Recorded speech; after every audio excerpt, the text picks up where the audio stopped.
guys, good morning sa lahat. So I'm back, it's me again, Kamatatolit Channel. So welcome. So guys, nandito ako sa taas ngayon ng ginagawa namin dito sa Quezon City. So nagkakapit na kami mga kamata ng slab. So gagawin namin mamaya ng slab. So titingnan natin kung ano pang ibang magagawa. So papakita ko sa inyo guys kung paano magkabit ng slab.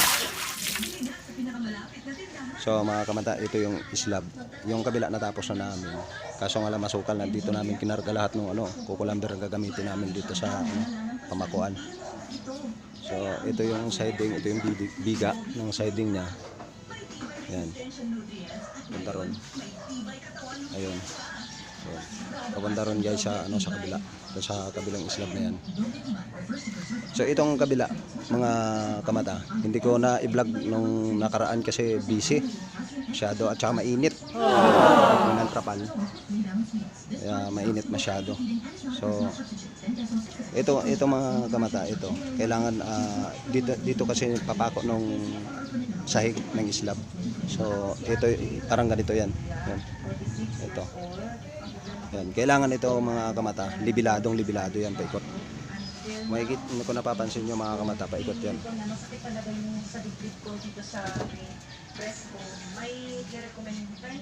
Punta rito sa poste. So dito mga kamata, kakabitan pa namin ng panibagong slab yan, ay ng siding dito sa gilid. Kakabitan pa namin ng siding yan para yung halo pagbuhos hindi pupunta dun sa kabilang bahay na kasi yan mga kamata. So nandiyan yung tubo namin nakaipit sa may poste. Poste po yan sa gitna na yan. So ang gagawin namin mamaya, ito, lalagyan namin ng pantay na kukulamber dito para dito ipako yung plywood, yung mga pinulik na yan. So ang gamit namin mga pinulik, mga kamata, dimedya. Makikita nyo. Dimedya lang yan. Kasi yung makapal masyado, mabigat. At saka may kamahalan, kaya ito pwede na rin to, kaso nga lang tutukuran lang siya ng medyo marami. So ang layo ng tukod nito is 40. Nasa ilalim po yung tukod niyan. Yun yung pinakailalim mga kamata. Yung pinakailalim ng slab niya. Then dadagdagan pa namin dito sa gitna yan para paniguradong hindi bumagsak mga kamata. Kasi mabigat yung dadalhin yan, slab yan, buhos. Kasi forma nag-ano pa lang. Naligo, maaga pa mga kamata.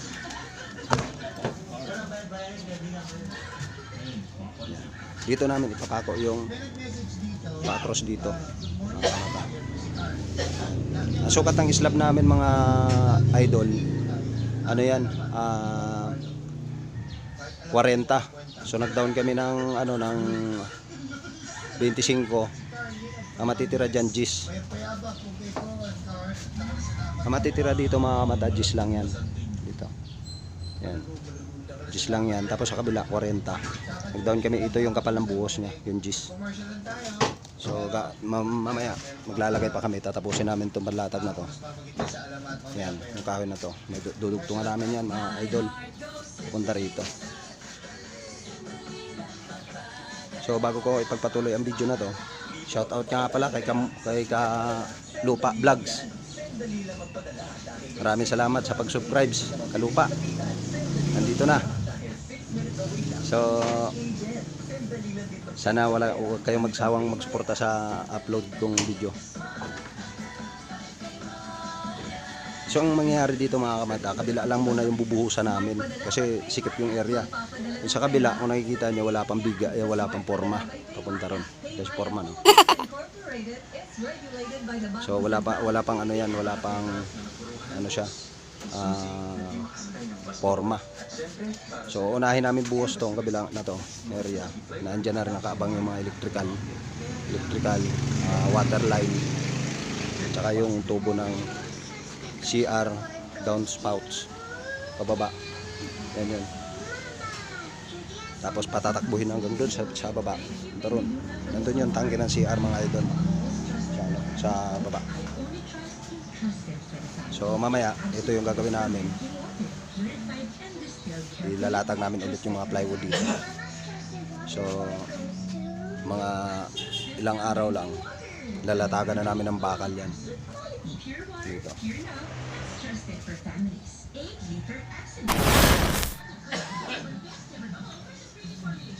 So, bago po ako magsimula sa paggawa at sa pagpatuloy ng vlog na to, isa-shoutout ko yung iba, pero yung iba babalikan ko na lang kasi medyo nakakalimutan ko yung iba eh. So shoutout nga pala sa Team Romblon Vlogger, maraming salamat ulit sa inyo sa walang sawang pagsuportan nyo sa akin. Thank you, God bless po sa lahat. Good morning. So guys, alas 8 na, mag-i-start na kami ng trabaho namin. So panoorin nyo naman yung gagawin namin.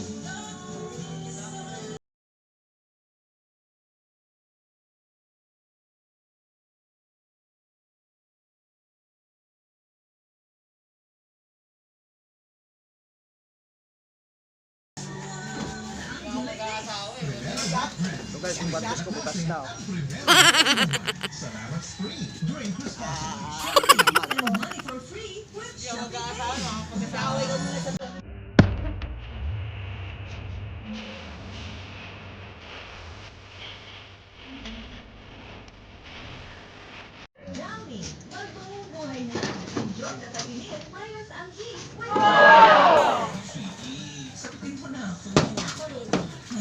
Imagine mo, kung natapos ng paghihintay mo, yung sarap mo So mga idol, mag-i-eskwala kami. Hindi kami gagamit ng eskwala. Ito yung plywood ang gagamitin namin para eskwalado yung pamakuan na. Oh, you're so funny. Watch and learn about suicide.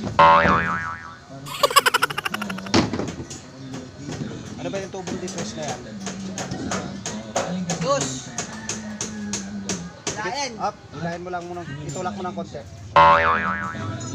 Kuha. Okay. Wala. Ilan ang diferensya? 5 mm? 1.5 cm. Ito. Pero doon okay na.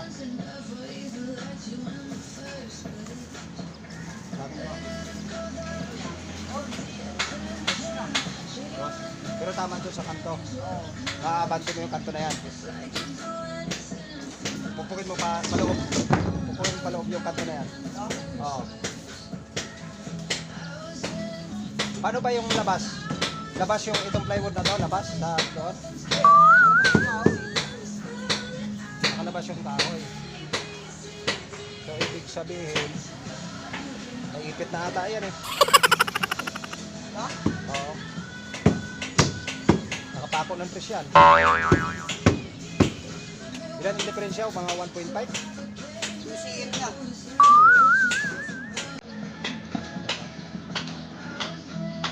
Kung may nakalabas na 2 cm doon, susubukan natin dito sa kabilang kanto.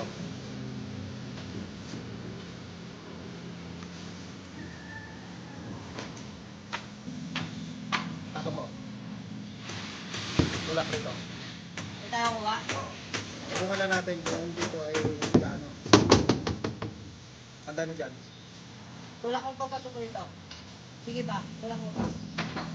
Sige pa. Sige pa. Sige pa. Oh, okay na. Okay na. Ayan, tumama. Nakalabas din dito, plywood lang. Puno. Pumalagtag kasi yung plywood ng pagkano.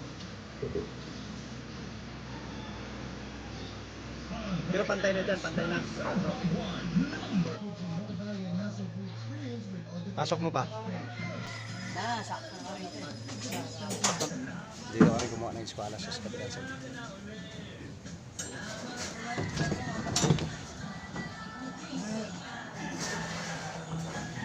Dyan, tuwid na yung ano. Tuwid na yung siding dyan. Tuwid na. Yung siding dyan. Wala na tayong itutulak ha. Wala na tayong itutulak na gano'n. Patutod dito.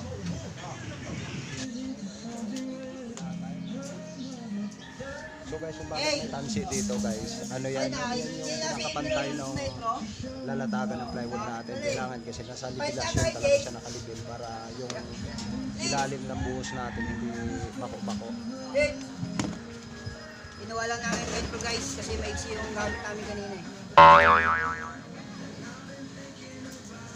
Uy, wala akong masabi sa vlog ko. Wala dyan. Uy, tumbok muna doon. Wala akong masabi sa vlog ko.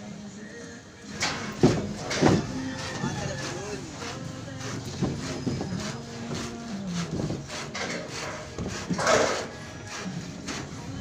Baluktot yung kahoy.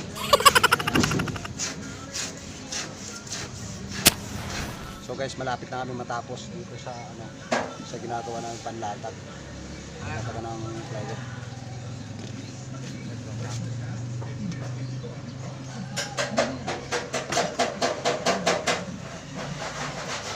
So mamaya kakabit kami ng plywood.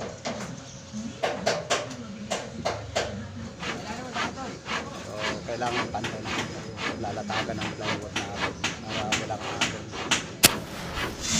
So guys, natapos na namin yung lalatagan namin ng plywood mamaya. Okay na siya. So titingnan natin din ang video.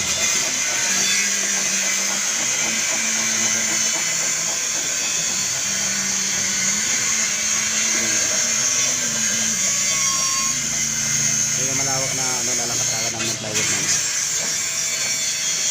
So nandito yung kasama ko.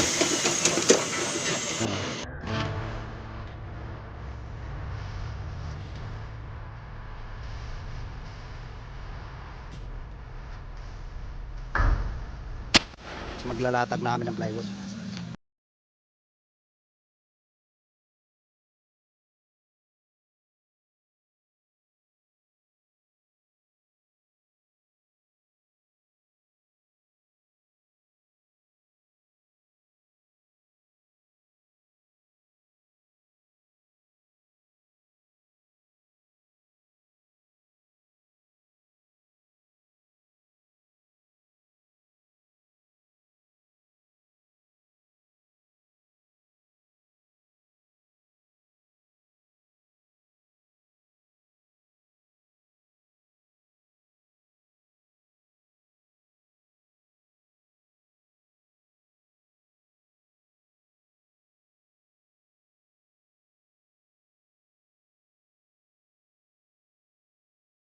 So guys, tanghali na.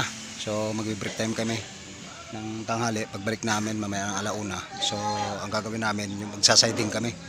So mga idol, natapos na namin yung flooring. So